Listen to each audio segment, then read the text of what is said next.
என் அன்பு தமிழ் சொந்தங்கள் அனைவருக்கும் வணக்கம். இது ஒரு அரசியல் பதிவு தான். நடந்து முடிந்த தேர்தலில் திராவிட முன்னேற்றக் கழகம் எதிர்க்கட்சியில் அமர்ந்திருக்கிறது. இதற்கு காரணம் என்ன என்று அவர்கள் இப்போது களத்தில் ஆய்வு செய்து கொண்டிருக்கிறார்கள். நாம் அதை பற்றி கொஞ்சம் விரிவாக பார்க்க வேண்டும். தமிழக முன்னாள் முதலமைச்சர் திரு கருணாநிதி அவர்கள் ஆட்சியில் எப்போதும் சென்னை திமுகவின் கோட்டையாக விளங்கியது. அது எம்ஜிஆர் ஆட்சி காலத்திலும் சரி, மற்ற மாவட்டங்களில் விட சென்னை மாவட்டத்தில் எப்போதும் திமுகவின் கோட்டையாக திகழ்ந்திருக்கிறது.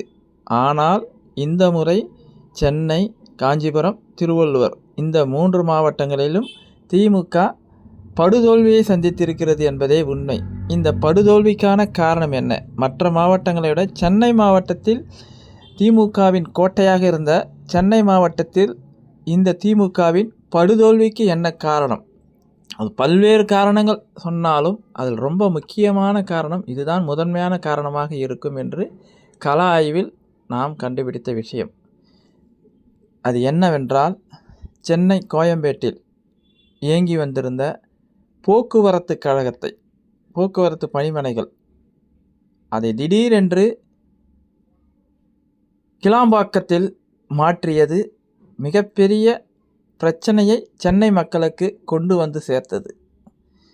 எந்த ஒரு முன்னறிவிப்பும் இல்லாமல் திடீரென்று கோயம்பேட்டில் இருந்த பேருந்து நிலையத்தை கிளாம்பாக்கத்திற்கு மாற்றியது. அங்கு போக்குவரத்து வசதி சரி செய்யாமல் அவசரமாக மாற்றியது.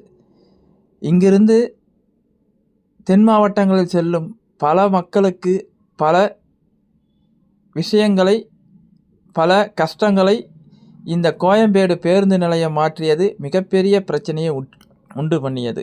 ஒவ்வொரு முறையும் இங்கிருந்து அவர்கள் பயணம் செய்யும்போது பல கஷ்டங்களை அனுபவித்தார்கள்.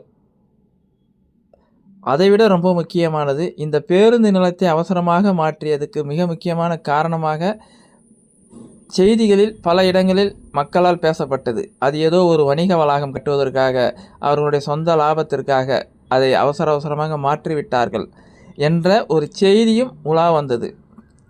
இது ரொம்ப முக்கியமான விஷயம். அதுதான் சென்னை மாநகரில் திமுக தோற்றத்துக்கு இந்த கோயம்பேடு பேருந்து நிலையத்தை மாற்றியதே மிக முக்கியமான காரணம். ஒவ்வொரு முறையும் கிளாம்பாக்கத்தில் மிகப்பெரிய பிரச்சனை நடக்கும். இங்கிருந்து பயணம் செய்து அங்கே போய் சேருவதற்குள் மக்கள் பாதி செலவு, நேர விரயம், இப்படி எல்லாத்தையும் அனுபவித்து திட்டியது தான் அதிகம். அவசர நேரத்தில் அதேபோல் கிளாம்பாக்கத்தில் இறங்கி சென்னைக்கு வர முடியாமல் அங்கே தங்கியிருந்து இரவு முழுவதும் தங்கியிருந்து அதற்கப்புறமாக ஆட்டோ பிடிச்சி சென்னை வருவதற்குள்ளே போதும் ஆகிவிட்டது. ஒவ்வொரு பயண நேரத்திலும் மக்கள் அதிகமாக திட்டியது திமுகவின் ஆட்சியை. சென்னை மக்களை பொறுத்த வரைக்கும் அது ரொம்ப முக்கியமாக இருந்தது. அதை அவர்கள் கவனத்தில் கொள்ளவில்லை என்பதுதான் முக்கியமான விஷயம். அதை சாதாரணமாக திமுக எடுத்துக்கொண்டது. ஆனால் அந்த ஒரு விஷயம் சென்னை மாநகரை கோட்டையே அதை அசைத்து விட்டது. இரண்டாவதாக, இது பொதுவான விஷயம். சென்ற முறை திமுகவின் தேர்தல் அறிக்கை உண்மையிலே அவர் வெற்றி வாய்ப்புக்கு மிகப்பெரிய உதவி செய்தது. ஆனால் இந்த முறை தேர்தல் அறிக்கை உண்மையில் அவர்கள் அதை கவனத்தில் கொள்ளவில்லை. அந்த தேர்தல் அறிக்கை மக்களிடம் போய் சேரவில்லை. அதுதான் உண்மை. அவர்களுடைய தோல்விக்கு அவர்கள் சமர்ப்பித்த அந்த தேர்தல் அறிக்கைகள் உண்மையில் மக்களுக்கு அதை சரியாக போய் சேர்க்கவில்லை.